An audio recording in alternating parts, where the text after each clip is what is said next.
Magandang umaga sa inyong lahat. Magandang umaga aking mga klase.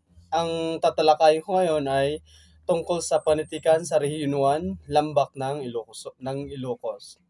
So, ang mga itatalakay ko sa inyo ay tungkol sa kanilang mga panitikan ng rehiyon, mga awiting bayan, kaugalian at mga paniniwala. At itatalakay ko rin ang mga manunulat ng Ilocos mga Ilocos.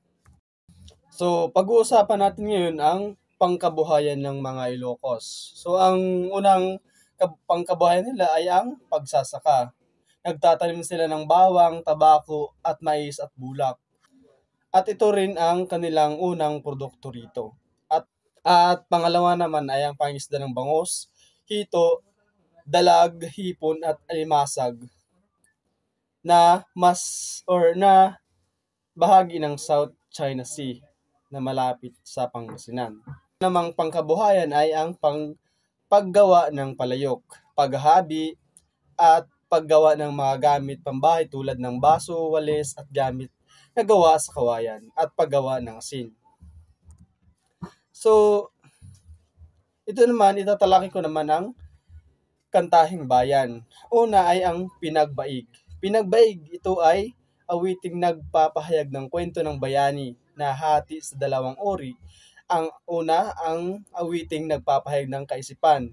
Pangalawa ay ang nagpapahiwatig ng saloobin. So, dumako naman tayo sa pangalawang kantahing bayan, ang dalot.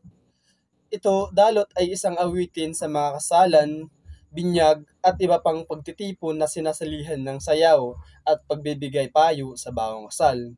Ang dalot din ay isang uri ng pagtatalo ng lalaki at babae sa saliw ng tulali. Ang tulali ay isang plautang Ilocano na may 6 na butas.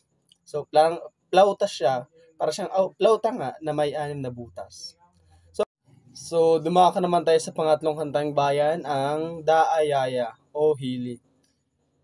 Hili, ito yung awit na pampatulog sa mga bata. Halimbawa nito yung kantang Hili na minsan ay ginagamit na din sa mga horror movie. At ang pangatlong kantahing bayan naman ay ang kantahing or awiting Bading.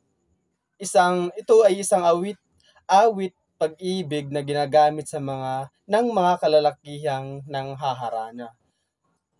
No, it sounds like So dumako naman tayo sa panglimang kantahing bayan ay ang Dungaw. Ito ay isang awit para sa mga patay or mga awiting malulungkot na para sa mga yumaong mga mahal sa buhay. So ang halimbawa ng Dungaw ay ang kantang Paglisa na kinanta ng bandang Colors It Read. Ito ay nagpapahiwatig ng walang hanggang pagmamahal sa mga yumaong mahal sa buhay. So, pumunta naman tayo sa dasal na patungkol sa mangmangkik. Ang mga mangmangkik ay isang espiritu sa mga kagubatan na dinadasalan upang hindi sila magalit. Halimbawa nito, yung mga tao dati na mahilig mangaso ay nagbibigay sila ng alay at nagdadasal sila para di sila makaistorbo sa mga tao sa gubat o mga espiritu na di sila kagalitan. Tulad ng mga lamang lupa, elemento, o kung ano pa yung mga nandoon sa gubat. At tumungo naman tayo sa awiting bayan na Aring Kingking.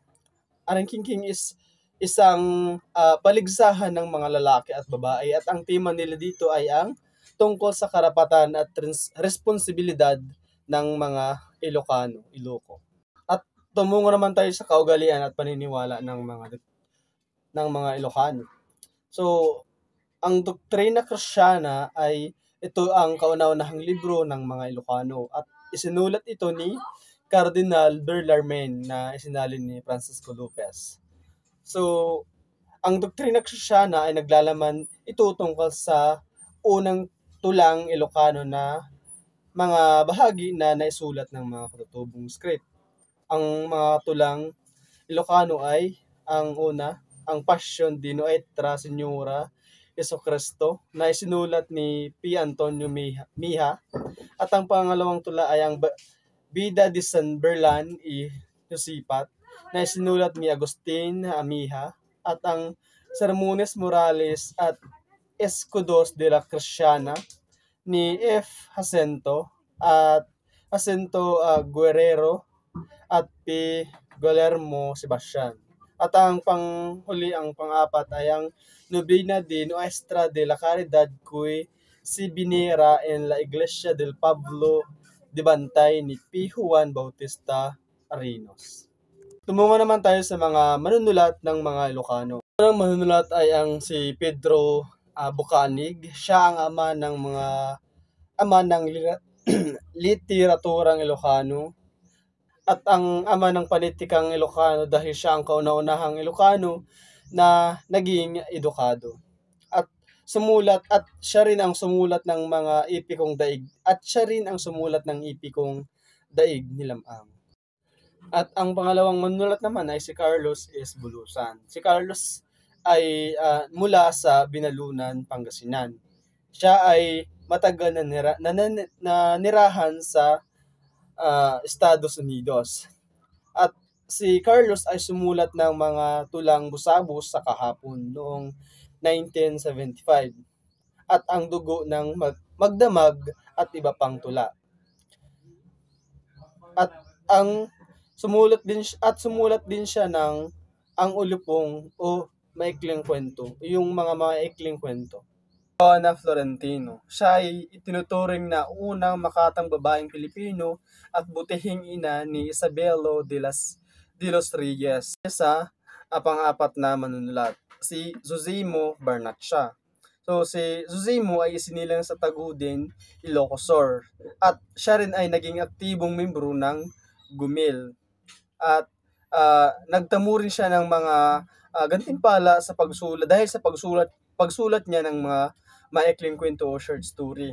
Tayo sa limang manunulat, si Jose Bragado. Si Jose Bragado ay pinanganak sa Ilocos at siya ay ang pangulo ng Gumil o ang Gonglo Dakaiti Manurat nga Ilocano noong 1968. At si Jose rin ay isang tanyag na manunulat ng Ilocos at siya ay ang pangalawa kay Pedro Bucanig. Tumungo naman tayo sa panitika ng rehiyon to, ang Lambak ng Cagayan. So ang Lambak ng Cagayan ay matatagpuan sa pagitan ng bulubundukin ng Sierra Madre at Cordillera Central sa hilagang silangang Luzon.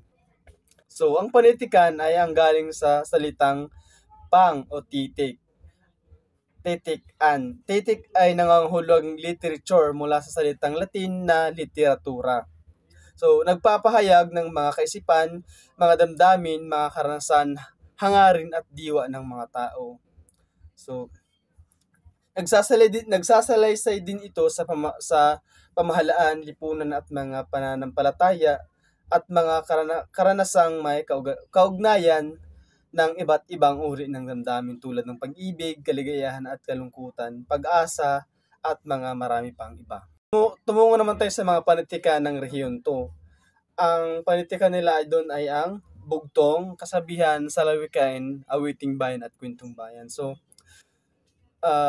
hindi ko na to i-discuss pa kasi tinalakay na natin to nung mga nakaraang lesson or nakaraang topic na tinalakay ng ating mga klase at ng ating guro.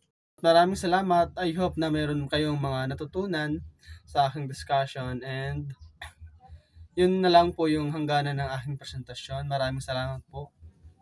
Magandang umaga.